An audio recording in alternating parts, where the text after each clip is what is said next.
Hey everyone, Nubkeks here. Hello, I'm back. Today's video we're going to be talking about Council of Blood Mythic. I might do a separate video talking about what happened to the channel, all the drama, and it's been awful a few days. But yeah, we're back. That's why the setup as well looks different. I'm basically starting from scratch, as it were. So yeah, fun times. But let's focus on this fight for today, Council of Blood Mythic. Let's take a look at what is happening. You're probably already seeing a few different strategy things coming in here already. So let's break them down. Let's do this. First up, let's talk about composition. So you're going to need 2 tanks, probably 5 healers. I would run 5 healers, we did. And then the rest DPS. For the DPS, first of all, you can really run anything, to be honest. I don't feel like there's any particular classes that you overly need. I will say that Balanced Druids are pretty good. Innervate is quite useful here. And because it's a very long fight, you'll get multiple casts of Innervate. And then also Balanced Druid is quite good from phase 2 onwards. I mean, if I jump to somewhere in the middle. Okay, I jumped into this. That's fine. But you've got all these waiters walking around, yeah? So these waiters are walking around and they're just doing lots of passive damage to the raid, and it adds up these waiters everywhere. Starfall hits all of those. So having a couple of Balanced Druids just running Starfall, it does just add quite a bit of damage onto those waiters, and it helps kill them off. Death Knights, as you can see, are also excellent because they can grip the waiters in, and then you can just cleave them down extremely easily with all of your DPS under the boss. So there are 2 specs that are very good. We'll come back actually to Death Knight in particular. It's particularly broken because of Anti-Magic Zone. We'll touch on that in the healers. For the tanks, I would highly recommend you have at least 1 mobile tank. Let me try to jump near the end here. In this final phase, maybe we go back further. In this final phase of the fight, again, this is going very far ahead, but one of your tanks is basically just going to be kiting these adds around, right? This Castellan's Cadre, I don't know how you say that, but this ability here summons in a big Stoneborn dude. They're essentially untankable. So you can tank the first one, but the ones after that you can't tank. So you'll see our tank here is going to grab him. And like, there he goes. There's our tank. He's running there. He's got an Earth Shield, so he's kind of visible. He's literally kiting this Veteran Stone Guard around. So there he goes. He's taking the Warlock Portal. He's double jumping because he can, and all that sort of stuff. A mobile tank is obviously a huge deal here. Warlock Portals will help. Windrush will help, that sort of stuff. But nothing's going to beat having a Vengeance Demon Hunter. I think Brewmaster Monk could be really strong as well. Druid, Guardian Druid probably do the job too. Other specs are going to struggle. Like, you know, you're not going to be able to kite him very well if you're Protection Paladin, which are other tank hits, for example. So you just need 1 tank, though, that's mobile. That's important for the tanks. And other than that, it doesn't really matter what the tanks are. Okay, if we go over here then, let's go back to the start. Let's talk about our healing composition as well. In fact, let me show you what the healing composition is for first of all. And you can also see these externals coming down. Mythic mechanic coming in 1 second. Here it is. Boom, boom, boom. You can see our health bars barely moving. That's because of our healing composition. So I'll explain it to you in 1 second. What is going on here? It keeps recommending me Preach stuff. Preach, stepping into the +10 abyss. Cool. I guess check out Preach. Okay, cool. I don't know if you guys can even see that. Oh no, you guys can't even see that. Oh man, look, this is what I'm seeing. Whenever I'm like down here, click and play or whatever, I should probably use these keybinds. It's like, go watch Preach. I'm like, I'm not gonna watch Preach, man. I'm in the middle of doing a video. Anyway, after the video, sure. This is the Mythic mechanic. This is called Dancing Fever. This happens roughly every 1 minute. I'll give you the actual timings that we had soon. And the timings on this fight is the other really important thing, right? So this is more so for healers than just in general. You're just concerned about some of those timings, yeah? For most players, most of this fight is quite easy, I would say. So you get 5 players, get 3 stacks of this debuff. What is this debuff? It's Dancing Fever. Whenever you jump, you remove a stack. Whenever you remove a stack, it does 5,000 damage to every single person in the raid. All right. You have to, I think you've got about 30 seconds to remove all these stacks. And yeah, you want to get these removed. If you don't remove it, I think the player just instantly dies. Yeah. So they have to be all removed. this is where healing composition becomes pretty big. Not for this one, I would say. With this one, for example, you could get away with pretty much any healing composition, right? You get like 30 seconds. What's happening? Like, there's nothing really happening. You'd have to be careful of people not dying with Drain Essence, which is 3 players get targeted, and it does quite a bit of damage to them. But other than that, you're not really too worried. Now, some of these are actually a lot more difficult because they're going to sync up with harder mechanics. They're going to sync up with raid movement mechanics. They're going to sync up with Dark Recital, which is going to lock you in running around. Let me actually mention this as well. This is how you deal with it. You get this weak aura. Just grab a weak aura.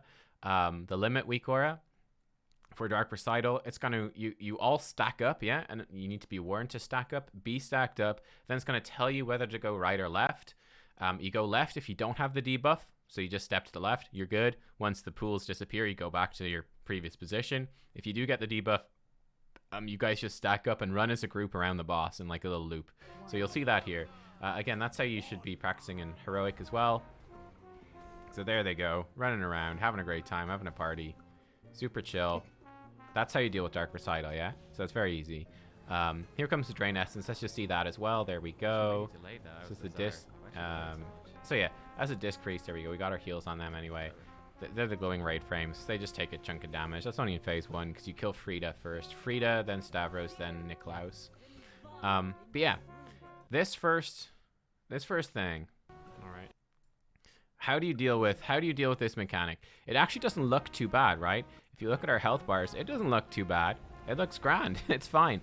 Why is that? So what this does, obviously, if you're jumping 3 times on 5 players, each jump does 5,000 damage. You do the maths. It's about 75,000 damage to every player in the raid. So bearing in mind, I've got about 41,500 health. It's almost enough raid damage to kill me twice. Yeah, it's quite a lot of damage. So it's a lot of damage. So what you want to do, you want to preferably have lots of damage reduction cooldowns. In this case, we have double Disc Priest, a Mistweaver Monk, and 2 Resto Shamans. We actually normally have you can see up here in the note, we normally have a Holy Paladin, but this was on Valentine's Day, so he was missing. He was otherwise engaged. He was occupied. Yeah, so he wasn't there. So our Ellie Shaman played Resto instead. Disc Priest is insane for this. Power Word Barrier is the best cooldown for this. It's the best. There's nothing as good as it. 25% damage reduction for 10 seconds while you're in a Power Word Barrier. It just beats everything else. 25% off of all of this. It's also that applying that damage reduction to all of the oppressive atmosphere, so that ramping damage. Whenever you're fighting any given boss, ramping, it reduces that. It's going to reduce the tank damage. It's going to reduce the damage from the butlers throwing food at you from the later phases. It reduces everything. So Power Word Barrier is the best with Disc Priest. On top of that, Disc Priest also brings Spirit Shell. Now, Spirit Shell is being nerfed in 9.0.5 quite a bit. It's still probably pretty good. I would say, though, so I normally play Shadow Priest. I switched to Disc Priest for this fight, and especially so because I'm also playing Disc right now on Sludgefist. And then I was initially thinking I'd play Disc on Stone Legion Generals as well. Now, with the nerfs coming to Disc and that patch coming soon, plus some of the changes they're making to Shadow Priest, it's looking like I'm probably actually going to switch to Night Fae for Stone Legion Generals and play Holy Priest, which is actually pretty okay on Stone Legion Generals. Holy Priest isn't bad. And then I can have Night Fae Priest ready to go for Shadow for Castle Nathria, which is a 4-heal boss. I'm not a main healer. The other guys are, yeah? So, yeah, that's sort of my thoughts there. I would say this is actually a difficult fight to play on Disc as a Disc newbie because the timings are really tight. It's a strict 1-minute timing after every intermission, right? After every Dance Macabre. Let me actually bring it through and I'll let it play through. This gets kind of rough. So you'll see actually here comes the dance. So number 1, you have to start ramping up during the dance, which is, that's not too hard to be honest. But basically you're going to get three sets of Dancing Fever between each Dance Macabre. There's a 1-minute cooldown between them. And this can be pretty difficult to hit the timings correctly because, hey, if you, sometimes you're trying to get rid of these pretty quickly, right? So for example, right here, we want to get rid of this set before this Dark Recital comes in, because it just means we don't have to worry about jumping while people are running around. There's overlaps that won't go as badly. You can see this was even still pretty messy, even though everything was dealt with before. It could have been better, yeah? But it just means you're not having to worry about that. I think the next one comes after a Dark Recital, so we'll see that in a second. But yeah, these timings are quite tight. It's quite difficult. And obviously, if you have to move and interrupt your cast, and then you're 2 seconds later with that ramp up, you're 2 seconds later getting prepped, then you're going to be 2 seconds late for the first one. If you make that same mistake, if you're another 2 seconds late for the second one, you're 4 seconds behind. And then if you're 2 seconds late for the third one in a row, because there's 3 on that very tight timing, then you're 6 seconds behind. You might be jumping in the space of 3 seconds. You could miss that entirely and not protect your team, which makes it kind of tough. So yeah, I recommend probably not overly worrying about it. I would, probably wouldn't switch someone who's not a disc main to this. Honestly, having done it myself, considering the changes coming in 9.0.5, I'd say it's probably not worth it. But anyway, yeah, obviously AMZ as well, guys. AMZ is hugely powerful, 20% magic damage reduction, so it's going to reduce nearly every damage source in the fight as well. It won't protect the tanks as much as a barrier does, but that's honestly not that important. So AMZ is insane. Unholy Death Knight is insane. They can also obviously grip in these waders with either single target grips, and their other grips are also going to be their Abomination Limb. If their Necrolord's going to grip stuff in as well. So they're just the best DPS on this. That's for sure. But yeah, again, you can see another Dancing Fever here. But yeah, let's talk about some of these overlaps. So you get the idea. As you can see, we're running a Mistweaver Monk. Whatever. We've got our Ellie Shaman playing Resto on this kill. You can get away with a lot of the healing stuff. And now, if you don't have, if you don't have Disc Priest or Unholy DKs, or maybe you got only one Disc Priest or one Unholy DK, what I would say is this is something you're gonna have to work out yourself in progression. So, for example, this jumpy jump that we just had here, this one's very easy, yeah, because this one's coming in. There's nothing happening. Like, there's 29 seconds to a Dark Recital, 35 to Walls of Blood, which is where the dancers come in and you swap between these points. There's nothing happening. So this one is super chill. You've got no rush to do this one. There's just quite a bit of raid damage going on because we've got 6 stacks of Oppressive Atmosphere. But you could do this one without major damage reductions if you got, let's say, I don't know, you've got like 3 Holy Priests or some whatever. You can handle it with healing and just jumping slower. You just have to space these jumps out because, like I said, if everyone just goes jump, and you don't have 2 Spirit Shells, a barrier, and AMZ, and people popping defensive CDs, then your raid's just going to explode. They're all going to die. So yeah, you can space it out though. Whereas this one back here, this one is tighter. With this one here, you can see it's coming in. We get Dancing Fever with the Dark Recital. So you obviously don't want to drop it really during Dark Recital. You could, but that's more difficult. That's stress. You see, when these guys get back from Dark Recital, and we're about 10 seconds. You still have 20 seconds. We still have got a good chunk of time. But it is a little bit more difficult than it, you're a little bit more limited on time. Right? I think this one here was even more, this one's even more obvious, where you're coming in. And it's like, okay, you've got this coming. Then you've got Dark Recital halfway through. This one you do want to get rid of quickly. This is the one right after that first intermission. Easy for a Disc Priest to ramp up during the intermission. Have a good Spirit Shell on everyone. Have it prepared. This would be a great place. This is probably the best place for your damage reductions. Just try to get rid of this one quickly. Have cooldown defensive CDs assigned if you need to. Clear that out before Dark Recital so you don't have to worry about it. Because otherwise, you're going to have to clear it during Dark Recital. You're going to have to jump after Dark Recital. That's a lot more difficult than just use big defensives, get rid of the damn thing before Dark Recital comes in, and you're good. It gives you like a clear goalpost, and it simplifies stuff, yeah? Okay. Cool, great. I mean, that's the Mythic mechanic, yeah? That's really all there is to the fight. Again, let's talk about some of these more particular timings then. Look, I mean, Phase 1, let's actually speed this up. Playback speed, yeah, let's go 1.5 times, yeah? Let's blast through this, yeah? Okay, so coming in, you can see all of our timings here as we go through. These are the external assignments, plus 2 Spirit Shells for every single one, as you can see. Drain Essence does a good chunk of damage. One little thing I did is Disc Priest, for example, was time Powered Radiance to hit after the first tick of the Drain Essence. So here we go. So that puts Atonement on those guys. Then you go in with your Schism and your DPS rotation, yeah? So I get some nice healing out, for example. But yeah, just be careful of that. Obviously, if you're still dropping stacks during that, it's going to be kind of rough. Dance Macabre. nothing much going on here, just dancing around. We can skip that. Gonna start ramping up during your dance. Come out of it. Always, always, always kill these attendants. Attendants are, for DPS, that's the #1 most important thing, yeah? You must kill attendants. Attendants need to die as fast as possible. That is the most important thing. Actually, I skipped something here. You can see, look at this. Summon Dutiful Attendant. So we pushed them 1.5 seconds before. We got Frida to 50%. 1.5 seconds before this Dutiful Attendant at 50 seconds into the fight, yeah? This can spawn. You need to push the boss. If you want the same timings as us, you need to push the boss to 50% before that attendant reaches her and makes her immune to damage. So you actually have more leeway than we had here. We pushed it reasonably quickly, I guess. So yeah, that's your timing there. That means that when you come out of this intermission, you are going to have that attendant. Always, always, always kill them. They are the #1 DPS priority above everything else.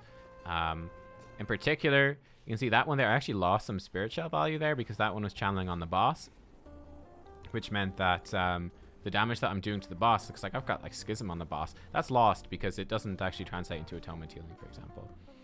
But yeah, and again, this is sort of phase 1. You can see, you can also be tracking for the healers, the stacks there, you know, 6 stacks. It's nothing too bad here. This is one of those more nasty ones where you're going to be coming through. You're going to have had fairly high stacks. You'll have this Dark Recital, and then you're going into jumping. So this could be kind of intense. And again, if your damage is lower, you would still have the boss alive. She wouldn't be dead, and you'd still be at high stacks. So there's quite a lot of raid damage coming in here. This is like the 240 timings. So this would be another good spot for big defenses. Like that's a scary enough spot. Go and drink a mana potion. And then we're into phase 2. So phase 2, we're killing Stavros. There's lots of these little waders coming in. Just casually cleave them down. Death Knights and shit can grip them in. It's all good. This is actually sort of important. So this is where you get one of those nasty overlaps. You've got Dark Recital into the walls. So we've got markers here, and then we've got a marker in the middle of the room, and we just alternate between the two of them. There's 2 here. One is for tanks. One is for the raid, yeah? But with this wall, so you have to move. This Windrush is probably a little bit too close. You want the Windrush a little bit further back here so that you don't want to speed boost guys with the Dark Recital. That makes it hard for them to not kill each other. But you do want to speed boost the raid. So you can see you deal with the Dark Recital, run away from the Dark Walls, go to the other marker, and you're just going to alternate between these markers. They kill this thing. It's cool. We're ramping up for Dancing Fever in the meantime. And yeah, then honestly, there's nothing much that happens at this particular point. You just deal with this Dancing Fever, and you need to push then Stavros. Oh, also another Mythic mechanic. Whenever you kill a boss, it's one of its mechanics will persist through the rest of the fight. So that Dark Recital, that's going to be there for the entire fight, no matter what, yeah?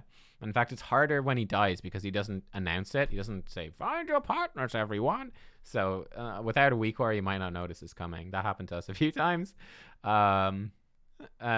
When you kill Frida first, you get this after image of Frida, which is going to be over there, and it's going to, wherever you killed her, it's going to be there, and it's going to cast 3 times the Dreadbolt Volley.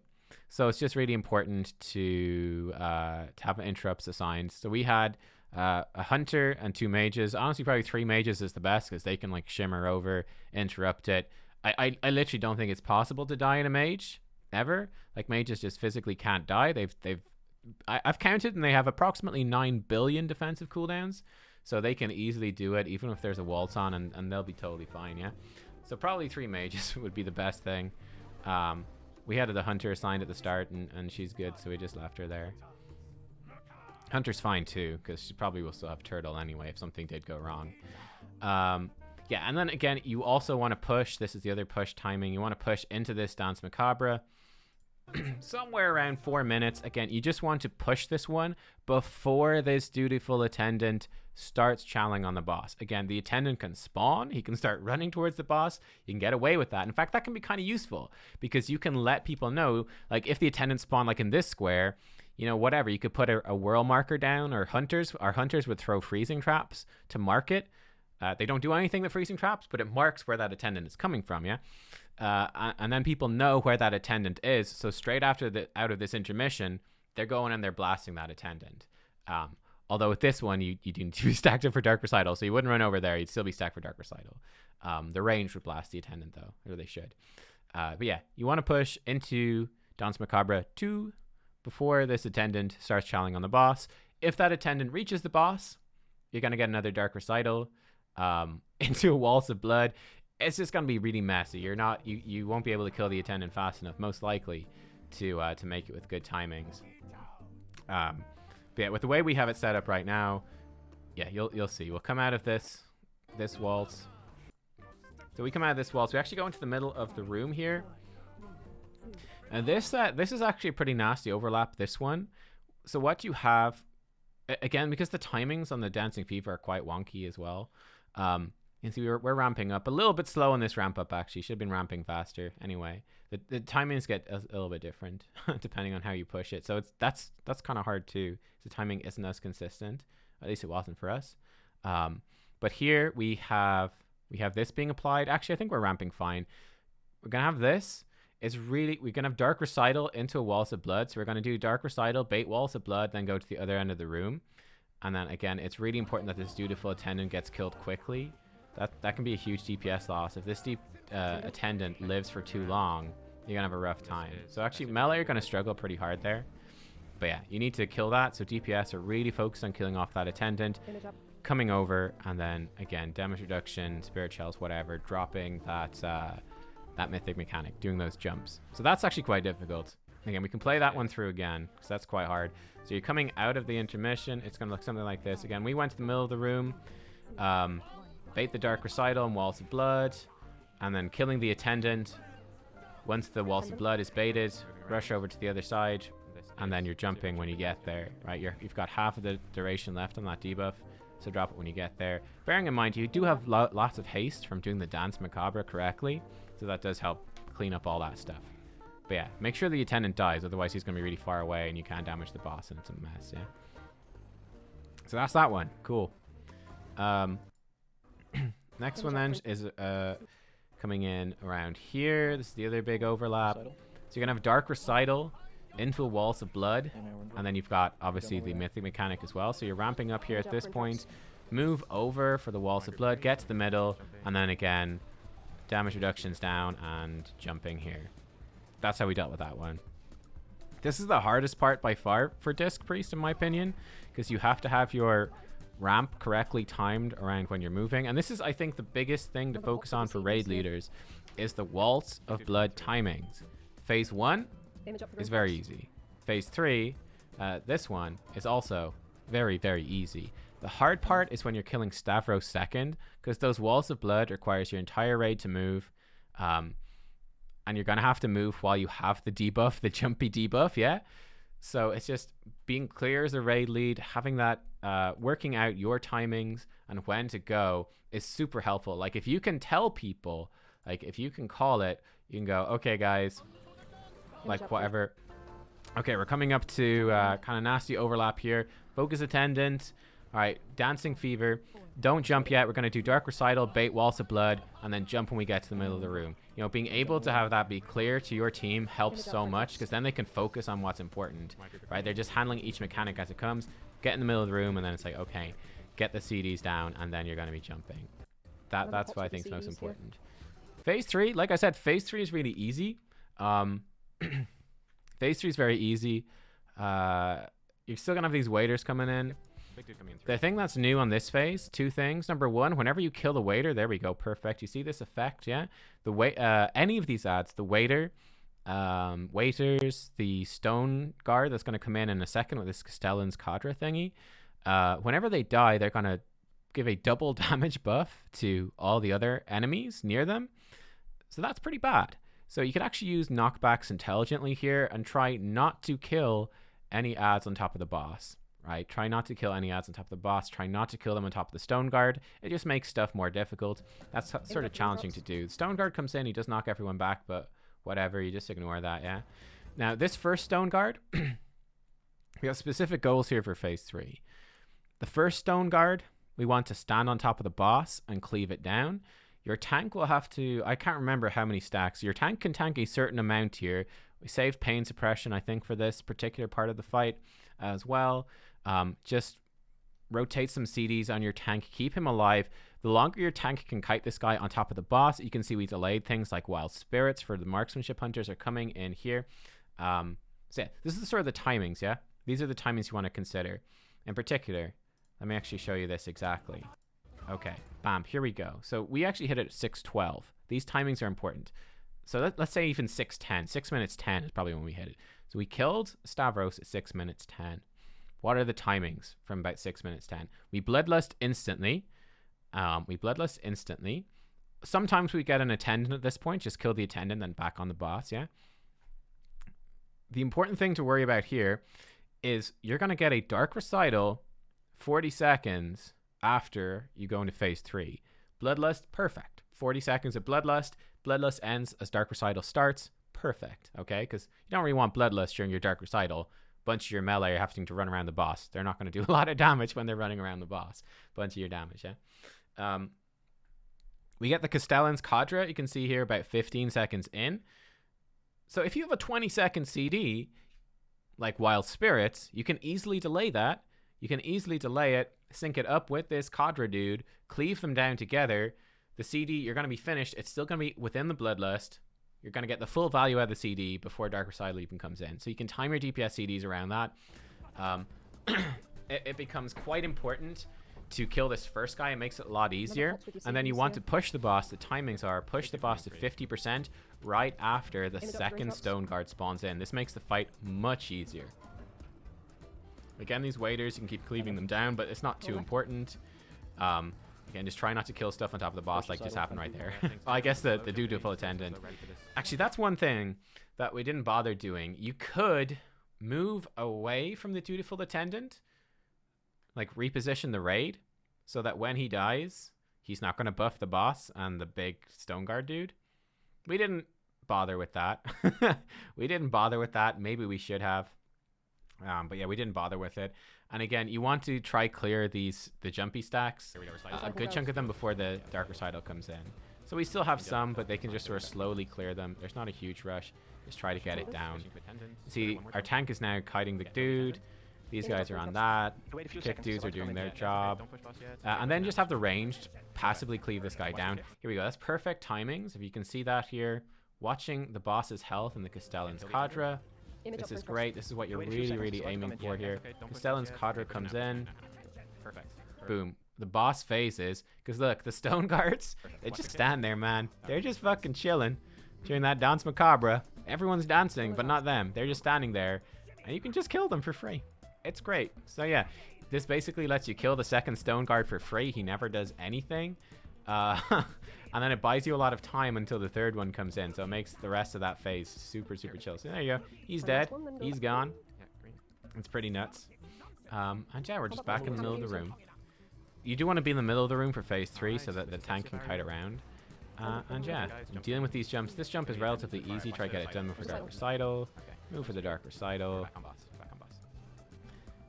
And yeah, again, killing attendants is really important. Blow up those attendants, super important. Obviously, the kick group is always looking to get their kicks on the after image. That's quite easy, as you can see. And here, this is the final sort of push of the fight. So you do have Dark Recital, and the tank is already doing his kiting thing. So the tank is kiting around, doing his thing. And yeah, it looks like there's a lot going on. Here's the thing I would say to your raiders. This is a really important thing to... which I think is actually generally useful. I think raiders can often get overwhelmed. They get overwhelmed and they start worrying about stuff. And this is what I say to those guys. I say, look, for most of you guys is DPS. What's going on for you in this fight? You've got the tank running around with the Stone Guard. That doesn't affect you. Don't worry about that. You know, it doesn't matter. That might as well not be there. So just completely ignore that. Doesn't matter. Same thing for healers. That doesn't really matter. You just ignore it. The tank will tell you, hey, drop a Windrush, please. Okay, cool. Drop a Windrush. Grand. That's all you need to do. You don't need to worry about what's going on. You have all these waiters running around the place throwing food. Just ignore them. Just ignore them. Doesn't matter. Whatever. They're throwing food. Just ignore them. It's just a distraction. But it's not meaningful in any way. Again, you could look for some knockbacks, but you can honestly, as you can see, we're kind of ignoring it and mostly getting away with it. For DPS, it's like, guys, all you guys got to do, kick group, just make sure those kicks go through. Again, doing the same thing you've been doing for the last 9 minutes or 10 minutes, whatever it is. Just killing the dude that does the shield on the boss, killing the attendant. That's the most important thing. Make sure you kill them off, and then you're stacking and doing your dark recital. And you do a few jumps here and there, but that's not a big deal. Again, the raid leader will tell you when to jump.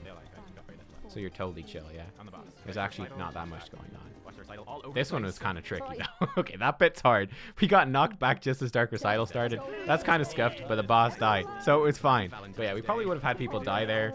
But yeah, there you go. So that is Council of Blood. That's Council of Blood. It's a really long fight, and there's lots of mechanics. But it's kind of just get everyone to focus in on their job, you know? Like, if you're in the kick group, doing the kicks is really important. If you're not in the kick group, ignore them entirely. That sort of thing. It's a good mythic boss, this one. It's good. Hope you guys enjoyed. I'll see you next time. Bye-bye.